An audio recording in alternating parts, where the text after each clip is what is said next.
Thank you so much for joining me. I really appreciate it. Thank you for coming on Lifetime Podcast. I really, really appreciate you being here, and I look forward to having a nice talk with you. Thank you for having me so much. I have enjoyed your blog and only recently started being active. I've been taking your advice on being more active when you read people's content. Yeah, I think that helps. Is it helping to get more activity on your blog as well? It usually helps. I think so. I mean, because sometimes like people will make a comment in your blog and I'll like it. And then I notice that people are liking my comments and then they'll show up on one of my blogs. Oh, that's really nice. Good. Yeah. I think with blogging, it's like a cycle, sort of like it just, you go from one person to another. Yeah, I mean, you find people who have niche interests that you actually share too. It's like Reddit, but more widespread, I guess. Yeah. And a lot less like random hate. I feel like Reddit is Yes. like, it's so hard to be nice on Reddit. People are just horrible. Yeah, their default is snarky, which I can handle sometimes, but sometimes you're just like, seriously? Yes, absolutely.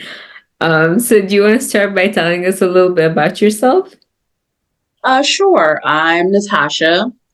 I am a blogger, author, ghostwriter. My author name is Indy Jackson.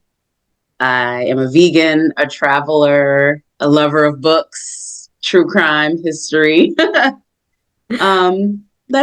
pretty much sums me up. Yeah. And what is your blog about? My main blog, how we met, is the Spicy Spatula, and it is a vegan cooking blog for people who like to cook at home and who are vegan and maybe don't like to cook or don't know how to cook or just don't know where to begin cooking. Yeah, I think that's why I followed your blog because I'm always looking for new vegan recipes and you have some really great ones. I actually saved your Kung Pao tofu one and I plan to make it tomorrow. I just got all the ingredients today. Oh, nice. I can't wait. I hope you love it. Yeah, it's gonna be my first time making it, so like fingers crossed it works out. Sometimes like I get a little weird with the recipe, it doesn't work. Yeah, I think this one's gonna be good though. Yeah, I mean, that's one of the problems is like we always try to mimic exactly what things were back when we consumed animals. And one of the hardest lessons to learn is it's just not going to be the same. Exactly. But it's going to be very good. It's just Yeah. never going to taste like an animal. Yeah, I think that's the thing. I think you have to let go of that taste and like embrace the vegan taste, like because it's not bad. It's just not exactly the same. Like, especially, I think I've noticed with cheese, like, I just cannot find one that tastes like real cheese. And I'm okay with that now. Like, I've made my peace with it. Me, me too. My husband is still a cheeseaholic. Like any new vegan cheese we find, he wants to try it out because he still loves cheese. But for me, like the early days, I've been vegan. Actually, today is my vegan anniversary. I've been 7 years vegan. Wow. Yeah, Congratulations. but That's amazing. thank you. In those early days, it was difficult. All the cheese smelled weird. It didn't taste Yeah. right. There was zero meltability. And slowly I was like, you know what? I guess without the queso morphine, I don't need cheese. But oddly enough, he still loves cheese. Yeah, that's interesting. Like, I think I have a vegan friend like that who just loves like trying new like plant-based animal products. Like, but then me on the other end, I'm just good with like vegetables and plants, and like I don't really need that anymore. Like, I really miss cheese for a while, but then I was like, okay, life goes on. Me too. The day I decided to go vegan, there was like Parmigiano Reggiano, Asiago, Romano, all of this in our fridge. Yeah, I totally understand that. Yeah, cheese is like a hard one to give up. Yeah, it's the addictiveness into it that just makes it so Exactly. compelling to us. Exactly. So, what made you want to start blogging and when did you start blogging? Um, well, let's see. Probably around the same time, maybe. I had the spicy spatula before, but I wasn't very regular about it because I was still trying to get like my whole writing career off the ground. Um, but then as I started cooking, I mean, I cook a lot because I work from home. So I was like, oh, this is easy. Like the first time I tried to make stir fry, for example, vegan, I had no idea. I didn't know that there weren't as many vegan products as there are today. But I was like, oh, beans, like let's try kidney beans, which is weird, but it got the job done. It's Yeah. satisfying, it's a protein. Yeah, I tried it with chickpeas. Which, Okay, yeah, see? yeah, I should have done that because I don't even like chickpeas. I don't know why I had them. I just feel like vegans use a lot of chickpeas, so I was like, maybe it'll work. It did not work, but Yeah, you it was live, weird. it was so weird. But yeah, you live, you learn. And that's exactly what happened. And I was like, okay, let's try something else. Or and my husband has a sweet tooth. So I was like, oh, let's try desserts, right? And like applesauce and desserts is so not my jam. Like, I'm not one of those vegans who's like, oh, this tastes just like cake. Yeah. And so I just kept, using like the knowledge I gained from cooking with my grandmothers as a kid to figure out how to make things taste better without, because it turns out it's not the meat that you love, it's all the seasoning. And hey, Yeah. I just put this seasoning on this tofu or these potatoes, and you can't tell the difference until I say it's vegan. Yeah, absolutely. I think tofu is like a big one. If you make it properly, like with the right seasoning, cooked perfectly, it's so good. But then if you don't know how to cook it, you're instantly gonna hate it, like instantly. Yeah, it tastes like tofu, which is not, it's like any other protein, right? Like if a piece of Yeah, chicken breast isn't good if you just cook it on its own without anything, it's not good. exactly. Or if you eat it raw, like you're not supposed to do that. You're supposed to, put your own twist in it. I think you learn over time just by making mistakes and you're like, oh, this doesn't work or this works so well. I'm gonna keep doing this. Exactly. You just store the ones where you get a lot of compliments on. Exactly.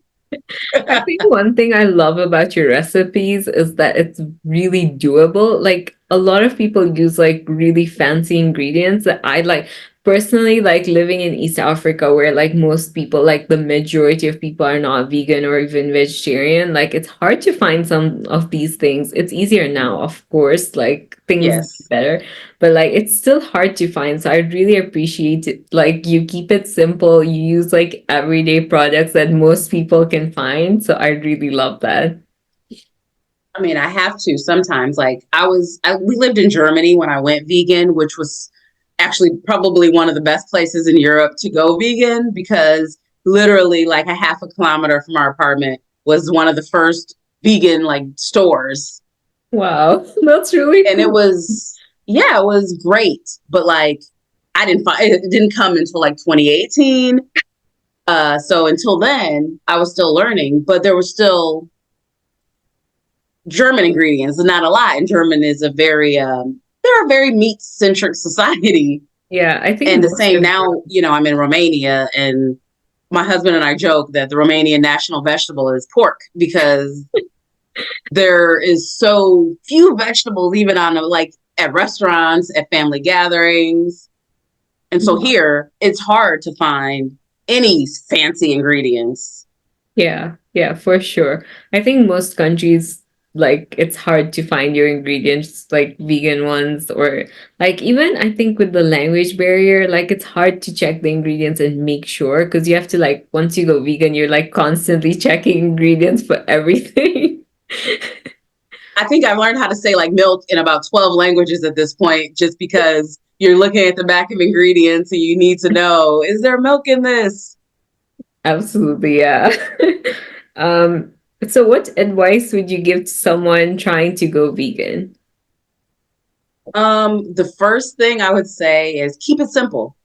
Stick to a whole foods, plant-based diet at first, because I think a lot of people get caught up in this, like, oh, this vegan chicken and the Beyond, which is delicious.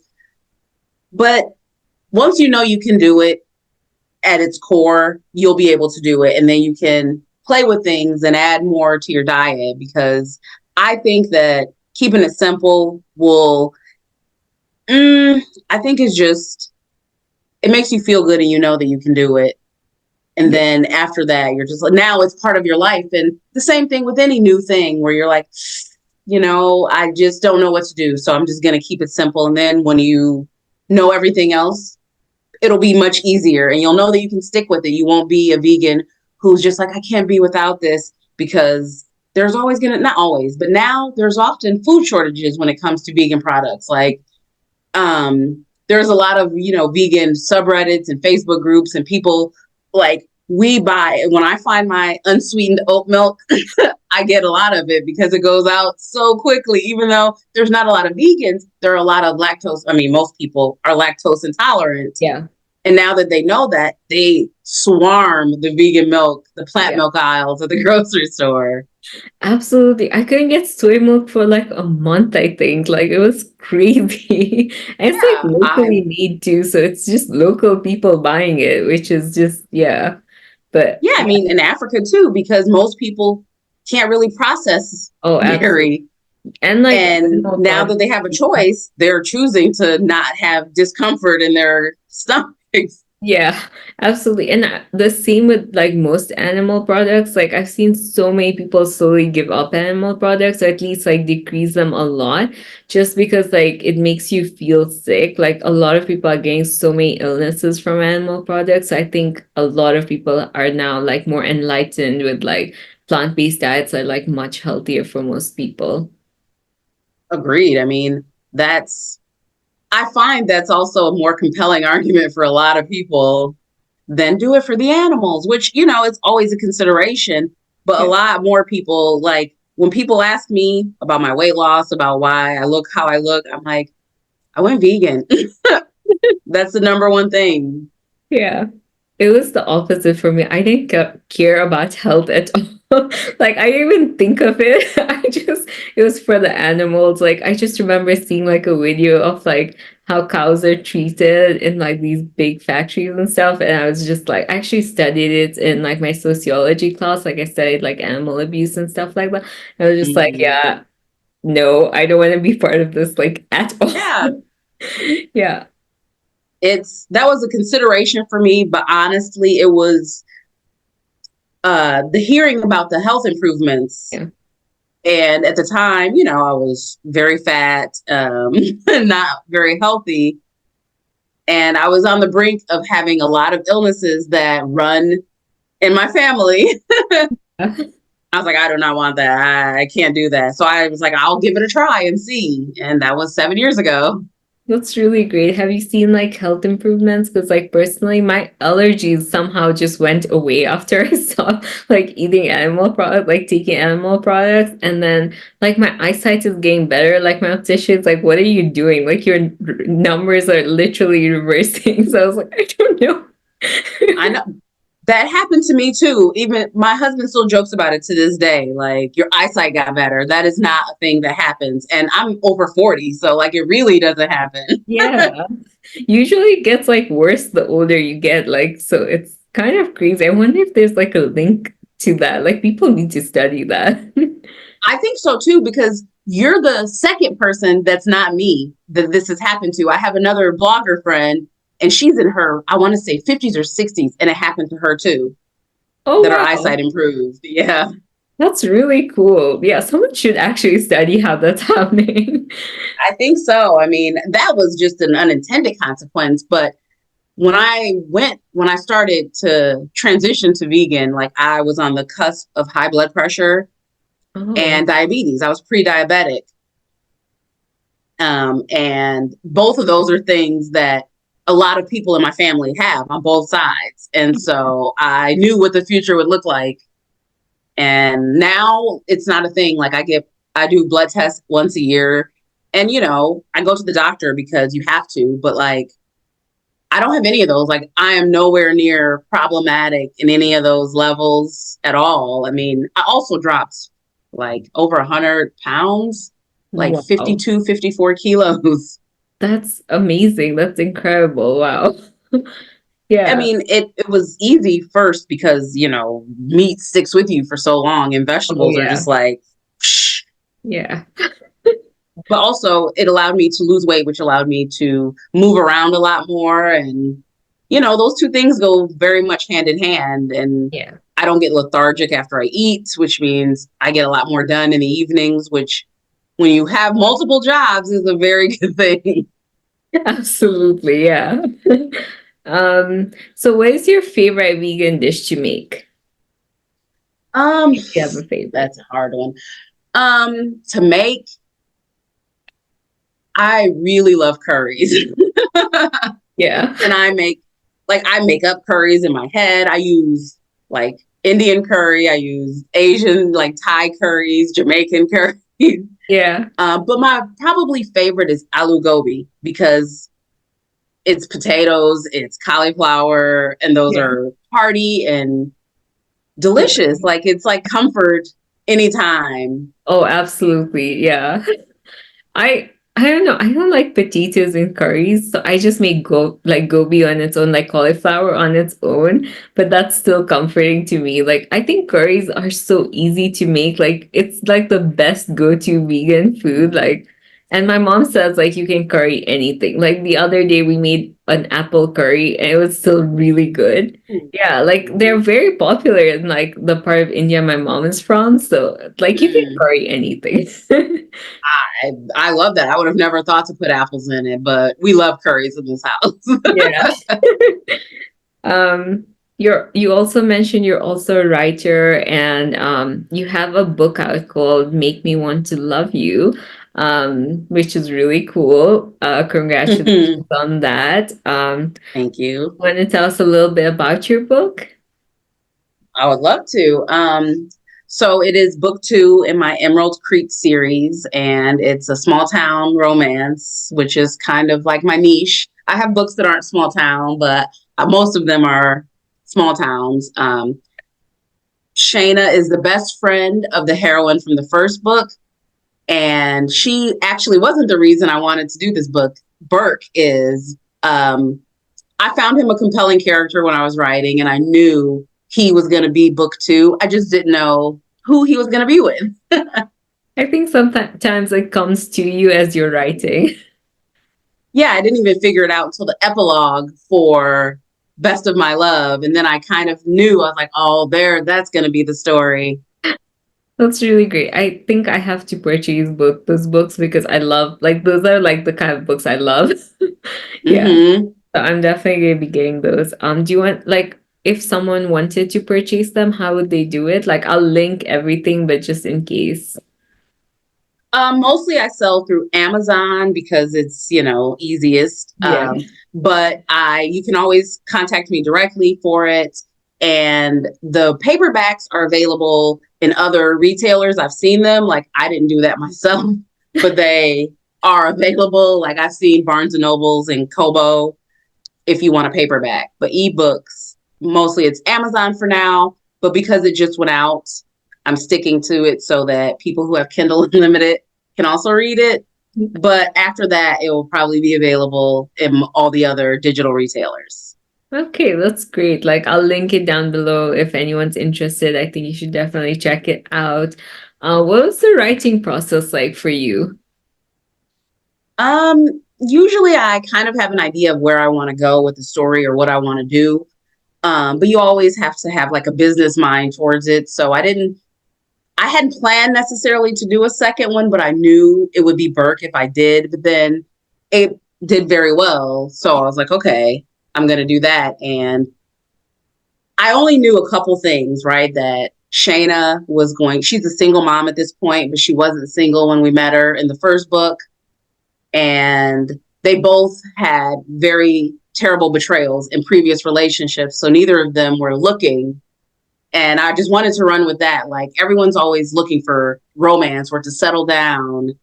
And I wanted it to be people who weren't looking for that. Like they were pulled to each other, but neither of them were ready to trust or love again. But she's a single mom. So you can't just mess around with a single mom, you know? Right. Oh, And so I kind of just went there. I started with an outline. And as a writer, you know that things don't often follow what you want them to follow. Absolutely, yeah. I think like 90% of the time you come up with the outline and then it's just out the door and you're like just writing random things that Yeah, for work sure. better. If I get the first 10 chapters outlined, I'm okay because everything after that happens with whatever happens in those 10 chapters. Yeah, and I think that's a unique like perspective too, because like usually romance novels, like someone's looking or like it's like, they're actively like open to love, but like this is more like you explore for people who are not looking for love, who might have like had difficulties with love before and are more closed off to it. So that's really cool.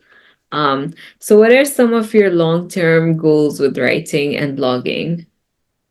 Um, well, my overarching goal for both is that is the bulk of my work and that pays the bulk of my bills because at this time, they don't. But Yeah. that's the overarching goal. But really, I like it when people tell me like you, like, oh, I like this recipe. It helped me. Like, I just want more people to want to eat vegan. Even people who don't go vegan, I just want you to eat a Beyond Burger and love it, or a black bean burger and just want to eat it again and not humor me because I made it. That's really, And that's a big goal. yeah, that's mostly, because it makes you feel better. And I guess as cynical as I am, I want people to feel better and be better. Yeah. And for my writing, really, I mean, I've been writing since I was a little girl, so I mean, my career is writing. I don't know why I keep saying I just want to be a writer, but I am a writer. Yeah, you I are. want more eyeballs on my books, and I want more people to get lost in Emerald Creek and Mustang Prairie and like what they read. That's really great. Hopefully you get some readers from this interview and like people go over and check out your books as well. Um, so moving on to some fun questions because we have to keep it fun as well. Of course. As much as I'd like to chat about writing and veganism. um, what is your favorite dish and your favorite snack? My favorite dish, I mean, I'm not putting a show on because of people, but probably like an Asian noodle salad is my go-to thing that I can eat because it is this big and it's so calorie friendly, and you always get to have like a nice peanut butter lime dressing, and I like it. Like it feeds my inner fat girl while also giving me like a really good meal because you get noodles, and whenever you get noodles, it's a really good day.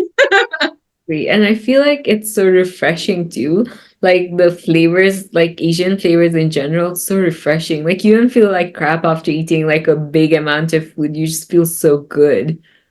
Exactly, exactly. And pickled ginger just has Oh changed my yeah. life. Like eating it outside of sushi. Oh yeah. I eat it with like everything. I think I put ginger in like everything now. Exactly. So That's why good. you feel so good. Yeah. And what about your Um, favorite snack? See, this is an impossible question because my favorite thing to eat, my favorite snack, is salt and vinegar chips. Mm-hmm. But 99% of them on the market have milk powder in them. Yeah. And so they're super hard to find. And I don't get them as often as I would like. There's a German brand, Kissel Fresh, that I have to order on Amazon to have delivered to Romania because it's the closest geographical brand that does not have milk powder in it. Thankfully, like in Africa, I've noticed like most things that usually have like milk powder, they don't put milk powder or whey powder or anything. Like the chips here, like are fine. Like you can pick up pretty much any brand and it's gonna be vegan, which is really helpful, but also like not helpful because I shouldn't be eating that much junk. Exactly, exactly. Because I have to buy them like in bulk and I will eat them all. And so I don't eat them nearly as much as I should. And here, even though there's so much German products here in Romania, those chips are one of them. So my really only option is Pringles, and they have milk in them, milk powder, Yeah. milk like there's like four dairy products in Pringles for some reason. Yeah, I've noticed that too. Like, I was gonna pick up like a can like a while ago when I first went vegan, and I was like, why does it have so much dairy in it? That's so weird. I Yep. would So you never keep have coming back for more like a baby cow. exactly. Like I would never have guessed like how many products have dairy in them if I had not like started actively like checking the ingredients after going plant-based. Like that's like one of the biggest thing I noticed. Like it's crazy. Yeah, I mean, people like on social media, they're always like, "Oh, is this not vegan? Why did you have to say vegan?" I'm like, because you literally do, because there's milk That's the powder and only option. everything." Yeah. Like you have to be very specific about it. Like it's so weird that people are offended by that. Yeah, I mean, it's like a double-edged sword. We know you're vegan, and they're like, "I thought you were vegan." Yeah. Yep, I am, so I'll just continue to say it. Exactly. Like it's so weird because if you said like anything else, like if you were like, "Oh, I don't eat it because of like allergy reasons," no one would care. But the minute you use that word, like people lose their mind. It's so bizarre. I know, and I have a lot of like older people on my timeline, on like Facebook and Instagram, and they're like, "That's already vegan." No, it's not. You'd be surprised, Martha, that these apple chips for some reason have some sort of milk in them. Yeah, absolutely. Everything has like some sort of dairy in it. Like you have to read things like 900 times to like figure things out. It's That's why I make so much stuff at home because I yeah. don't have time. I mean, I have like a bunch of other stuff to do and like reading them because in Romania they have to slap the Romanian translation on top. Right. And it's even smaller than the writing that's already on the back. Oh my, oh my gosh. Yeah, I just look So like annoying. for the bolded like latte, that's milk in Romanian, and I just look for that. It's great your number went down for your glasses because you'd never otherwise be able to figure things out. I know my husband's always like, "Can you see what this says?" Yeah, sure. Let me check out my young eyes. Oh, okay, moving on to the next question. Do you have any pets? Or would you like to have any pets if you don't? We do not have pets because I mean we country hop and we Yeah. travel a lot, so it doesn't make sense. But we used to have a turtle when we lived in California. We had a turtle called Bob Dylan Thomas. Oh, Yeah, he was the best. And we rehomed him when we left California to come to Europe. yeah. But I would love to have a pet. It's just between my long hours and the minute I have time off, we travel. So Yeah, you don't it's want not to really put that. conducive. Yeah. What was your favorite subject in school? Ooh.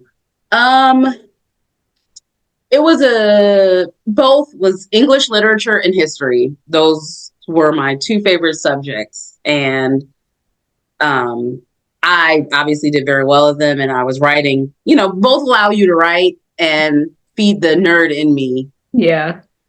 Mine were exactly the same for the same reasons too. And I ended up getting my degree in history in the end. Like, yeah, it's just, I love it.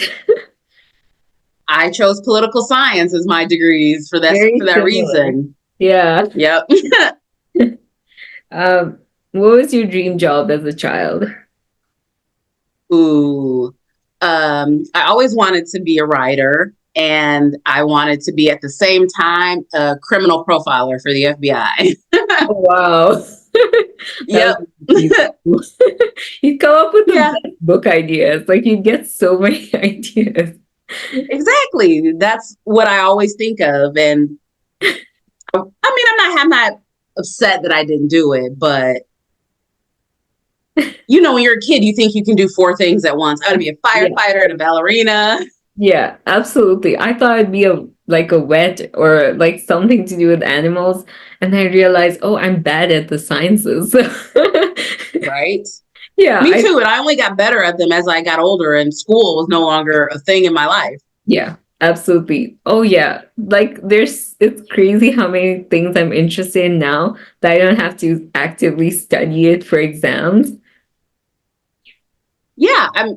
I used to think I was terrible at math and I mean, I was never terrible. Like I was a good student, but like those were not my strong suits. Those were things I had to work at.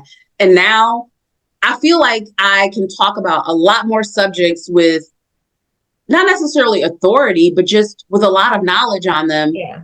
Now that I don't need, now that no one's judging me, I guess. I don't know, but I learned a lot. I feel like I got my master's degree in like 2002 or three, and I feel like I've learned more in the last 20 years than I did during that time. Yeah, Also, there absolutely. was the internet wasn't as prevalent through my school years. Yeah. Okay, that's fair. Yeah. The internet does help teach us a lot of things. I feel like I've learned more like online than I have like in person in classes. Yeah, I mean, you get a lot of a deep dive, and Yeah. I mean, honestly, you get better. Some people are just better at teaching than others. Yeah, and like I feel like the medium that they're delivering it through it makes it more interesting. Whereas like in school, I was just kind of like, okay, are we done with this? Like I don't really care. Yeah, I agree 100%. Like when I was in graduate school, like the classes were smaller and we just talked and talked about theory and things. And I feel like I learned so much more in those semesters than all of undergrad, where someone's just lecturing at you and you're furiously taking notes. Yeah, yeah, absolutely. You know, Um, we had an international group of kids and everyone had different perspectives. So you really listen more. Like yeah, when you yeah. find someone you like online, you're more engaged with them because their personality clicks with you or something. So you absorb their information a lot better than a teacher you secretly dislike a lot. Absolutely, absolutely. So thank you again for coming on. This was so fun to talk to you. Like we turns out we have a lot in common. And I is there know, who would have anything else thought? you want to add for the interview? Um,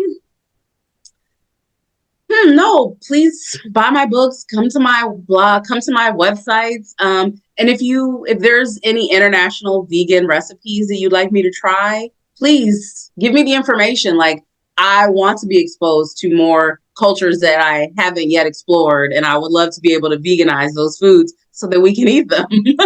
Oh, absolutely. You like honestly, most things Indian, like you can very easily veganize them because they're usually vegetarian anyway, so it's just so much Hmm. easier. Yeah.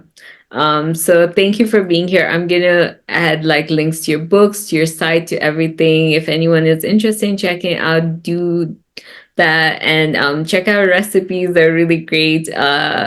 Talking as someone who has tried one or two of them and is looking forward to trying more of them, like do check them out. They're really awesome. And yeah, check out her books. Her writing is great.